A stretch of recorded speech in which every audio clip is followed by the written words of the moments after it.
A wounded girl appeared in his garage, bleeding and terrified. What this mechanic did next changed everything.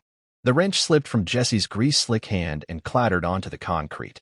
He muttered under his breath, wiped his forehead with a rag that used to be white, and squinted at the old Chevy under dim fluorescent lights. Another night. Another repair no one would pay for on time. The city hummed quietly beyond the metal garage door, but inside, only the hiss of a dying air compressor and the tick of a cooling engine kept him company. He checked his watch. Nearly midnight. Time to lock up.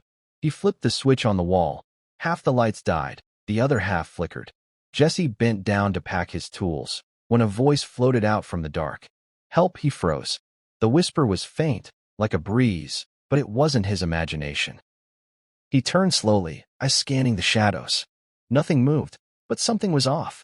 The back of the garage, where he stored busted tires and scrap parts, was darker than usual. Hello? He called out. No answer. He reached for the flashlight, his fingers tense around the handle. Step by step, he moved toward the rear, heart thudding like a drum. The beam of light cut through the gloom, casting long, eerie shadows. Then movement. A slight shift. Behind the stack of tires. He edged closer and spotted her. A girl, barely more than 16 or 17, crouched low, one arm wrapped around her side, the other pressed to the floor. Her dress was torn at the shoulder, knees scraped raw, dried blood trailing down one leg. Her eyes, wide and wild, locked on his like a cornered animal. Please, she whispered. Don't call the cops. Jesse lowered the flashlight beam. I won't. I swear. She didn't move. I just want to help, he said, voice soft now. You're bleeding. No hospitals. No names. Just let me sit. Please. He hesitated. Years of keeping his head down, staying out of other people's messes, warned him to walk away. But something in her voice, raw, trembling, and terrified, cut through every instinct for self-preservation. He offered a hand. She didn't take it, but she followed when he led her toward the tiny office tucked at the front. It was warmer there. At least the chair had cushions. He grabbed a bottle of water and set it beside her. She curled into herself without another word. Jesse locked the doors, double-checked the windows, then sat at his workbench, watching the office from across the floor. She didn't sleep. Neither did he. All night, questions circled his mind like vultures. Who was she? What did she run from? Why choose his garage? But the biggest question of all was the one he couldn't shake. What if helping her meant losing everything? Gray light seeped through the cracked windows, spilling into the garage like a tired yawn. Jesse stood over the tiny stovetop in the corner, scrambling eggs in a dented pan that wobbled on the burner. He added toast, nothing fancy, just something warm. The girl hadn't moved all night. She sat in the office chair, arms wrapped tight around her knees, eyes open but vacant. He nudged the door open with his boot. Food, he said. She glanced up, hesitated, then reached for the plate like she hadn't eaten in days. They sat in silence. Jesse leaned against the wall, sipping bitter coffee from a chipped mug. You got a name? He asked gently. The girl paused mid-bite. Lena. He gave a slight nod, but something in her voice tightened around the edges. It wasn't hesitation, it was rehearsal. All right, Lena, he said, pretending not to notice. She didn't offer more. After breakfast, Jesse got to work under a truck. From beneath the chassis, he saw her wandering the garage, fingers brushing over tools like they were familiar friends. She stopped at the socket set, picked the right size without even checking the labels, and handed it to him before he could ask. He stared at her. She looked away. Ever fix a carburetor? She shrugged. Watched someone do it once. But her hand said otherwise. Jesse's gut twisted. She wasn't just running, she was hiding something deeper. But he didn't push. He'd seen that kind of fear before. Press too hard, and she'd bolt. By the second day, he skipped a job call from a regular. Couldn't risk someone showing up unannounced. On the third, he ignored another.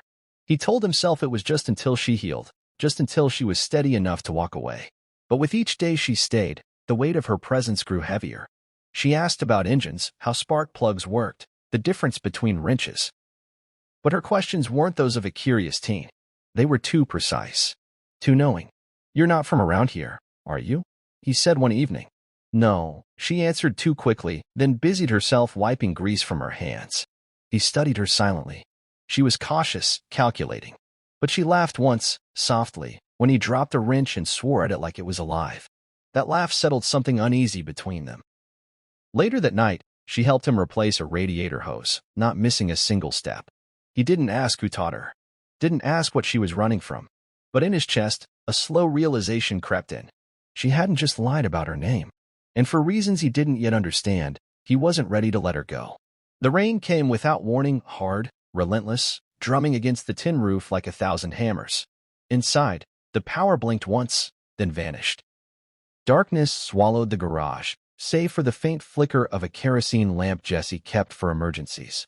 Lena sat on a stool near the workbench, knees drawn up, bandage peeking out from beneath her shirt sleeve. Jessie had done what he could, cleaned the wounds with rubbing alcohol, patched her up with torn rags and duct tape. It wasn't pretty, but it worked. She hadn't spoken much in days. Neither had he. Now, in the stillness, she broke the silence. "I didn't just run," she whispered, voice almost drowned by the storm. "I escaped." Jessie looked up. His hands froze over the alternator he'd been pretending to fix. "From what?" She didn't answer. Her gaze fixed on a water stain creeping down the wall. He didn't push. Instead, he leaned back on the bench, stretching legs that ached from crouching all day. "You ever lose someone?" he asked, voice rougher than usual. She turned to him, wary but curious. "My brother," he said. "Years ago." "Wrong crowd." I tried to pull him out. Too late. Lena's eyes softened, but her shoulders stayed tense. "Cops said it was random," Jessie went on. "It wasn't. I knew where he was going that night. I could have stopped him. I didn't." The words hung there, heavier than the storm. "That's why I stayed here," he added. "This place, it's where I heard him last." She didn't speak, but her breath caught. Quiet understanding passed between them. Not forgiveness. Not comfort. Just recognition. Later, by lamplight, he showed her how to change brake pads. She watched closely, asking smart questions, her hands steadier than they'd been. It became a rhythm. Small lessons, silent meals, long stretches of work. He taught her things she already half knew. She let him believe he was teaching. Neither said it out loud, but they both needed the distraction.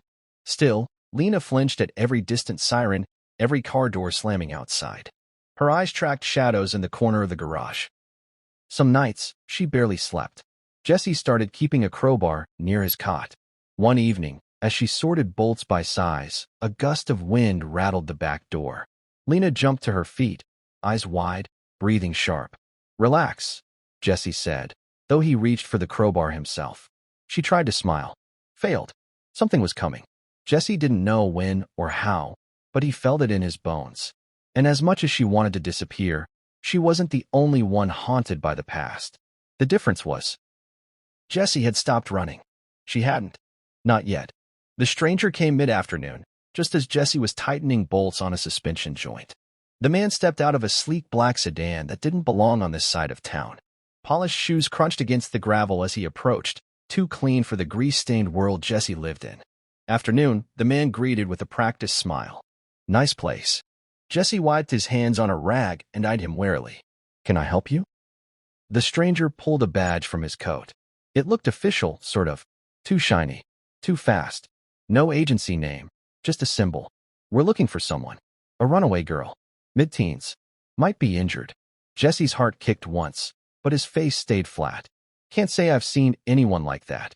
The man studied him, eyes scanning for cracks in the mask. "You sure? Could be dangerous. We just want to help her. She's confused.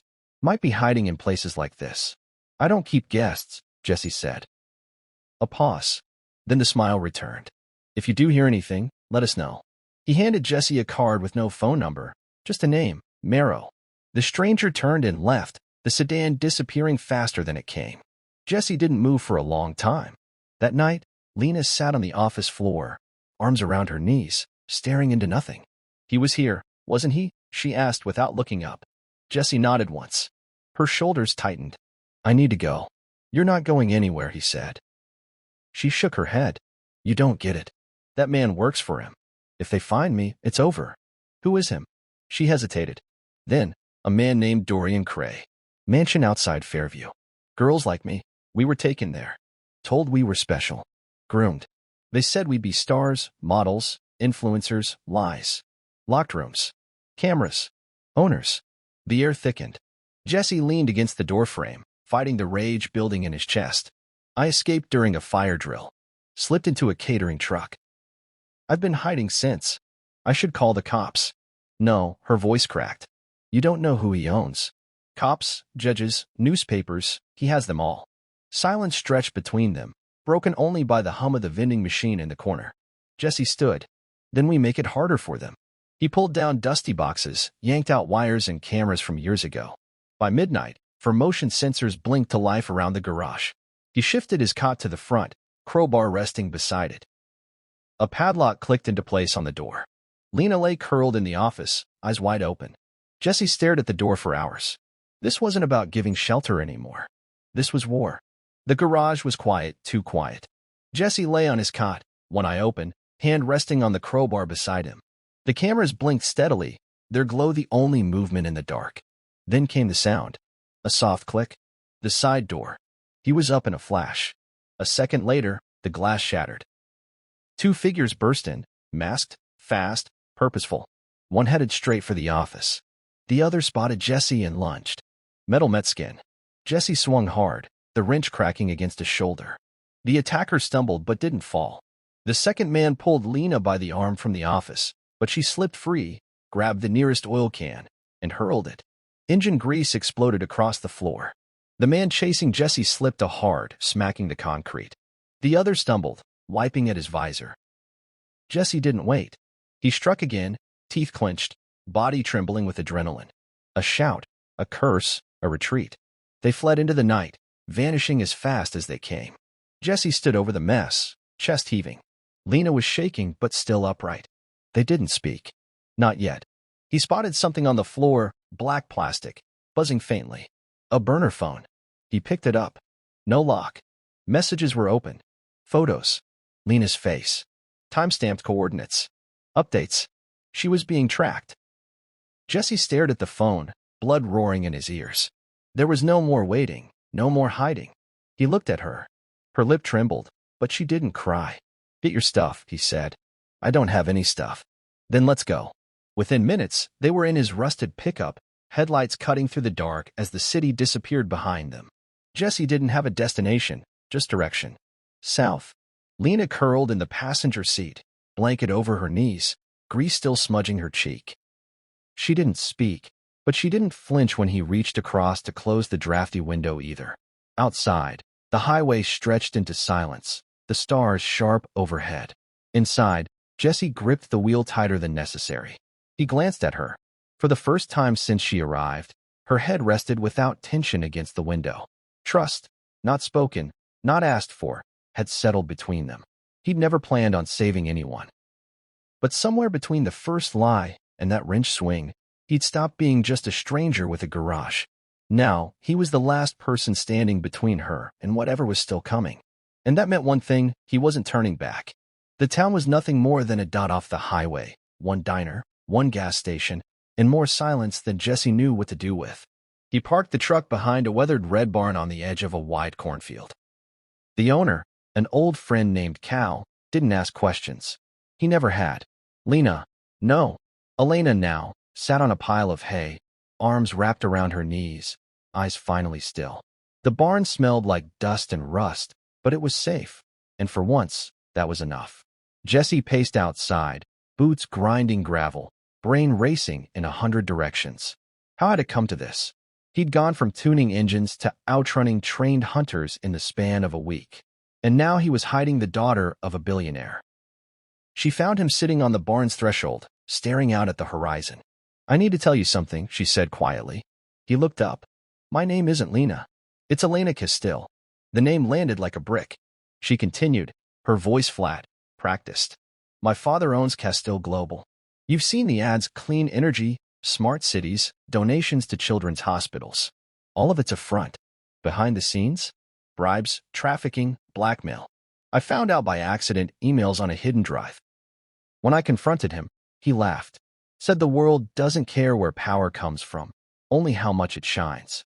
Jesse said nothing, just listened. I tried to leak it, she went on. Reached out to someone. They came for me before I could get far. I only escaped because one of his guards looked the other way. I don't know why. Maybe he had a daughter too. Jesse stood slowly. You should have told me. Would you have believed me? He didn't answer. Instead, he looked out at the cornfield swaying gently in the wind, then back at her. You still have that drive? No, she said. But there's a backup. On a secure server in his estate. I know where it is. He exhaled. You're saying we break in? Not break in, she replied. Just walk in. You drive. I disguise. One night. I get the files. We get out. Then what? I go public. Jesse ran a hand down his face. The idea was insane. Reckless. But she looked calmer now than he'd ever seen her. Like she finally had a compass. He nodded once. Then we do it right. No stunts. No mess. Elena offered a faint smile. You're with me. He looked her straight in the eyes. I'm not letting you go alone. And just like that, the next chapter began, not as fugitives, but as a mechanic and a girl determined to bring an empire down. Together. The Castile estate rose from the hillside like a fortress dressed in elegance. Stone walls, mirrored windows, guards stationed at every entrance. Jesse parked the black town car outside the side gate, dressed in a crisp driver's uniform that scratched at his neck.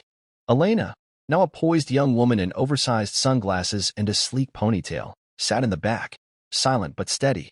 The guard barely glanced at them. Her father hosted dozens of events, models, ambassadors, potential investors. Another car, another guest. The gate opened without question. Inside, Jesse kept to his role, eyes ahead, expression unreadable. Elena guided them with whispered cues, turn left, second corridor, avoid the west wing. She moved like someone who knew every inch of the mansion, yet flinched at every security camera. They reached the study. She approached the antique bookcase, removed a false spine, and pressed her thumb against the hidden scanner behind it. The wall clicked. A panel slid open, revealing a screen embedded in the wood, humming to life. Jessie stood watch at the door as she navigated through encrypted layers. Her fingers flew. Flash drive in. Copying. Progress bar crawling. Footsteps echoed down the hall. Almost there, she whispered. Jesse tightened his grip on the service card he'd rolled in for cover. The files finished transferring seconds before a guard turned the corner. Without hesitation, Elena dropped the flash drive into the toolbox and nodded. They slipped out before suspicion caught up. 2 days later, the headlines ignited like wildfire. Billionaire empire built on lies. Leaked files expose global exploitation ring. Jesse and Elena watched it unfold from a borrowed TV in a truck stop diner. SWAT teams raided mansions. Politicians distanced themselves. Her father, once untouchable, was arrested at his private airfield. The world finally saw what Elena had risked everything to reveal. They didn't celebrate. Not loudly. Just a quiet nod between them. A storm had passed. A reckoning had come. Offers rolled in, book deals, interviews, security details. Jesse ignored them all. He returned to the garage, patched the broken lights, cleared the dust, and opened its doors with a new sign, Iron Roots, Youth Auto Workshop. Kids from the neighborhood lined up, curious. Some just wanted to learn. Others had nowhere else to go. Jesse gave them both. The mail began to pile up, donations, letters, thanks from people who'd followed their story. One envelope came with no return address and a check large enough to buy a new shop. Jesse smiled and tucked it away. Elena stood beside him on opening day, clipboard in hand, sleeves rolled up. Sponsor, teacher, survivor. As the camera pulls back, the garage buzzes with life. Jesse's voice echoes, steady and quiet. All I did was open the door. She saved us both. If you enjoyed this story, ensure to like, share, and subscribe for more amazing, heartfelt stories like this. Also, let us know where you are watching from, and drop your thoughts in the comments. What did you think of Jesse's courage and Elena's bravery in the face of danger? Did their journey move you as much as it moved us to tell it?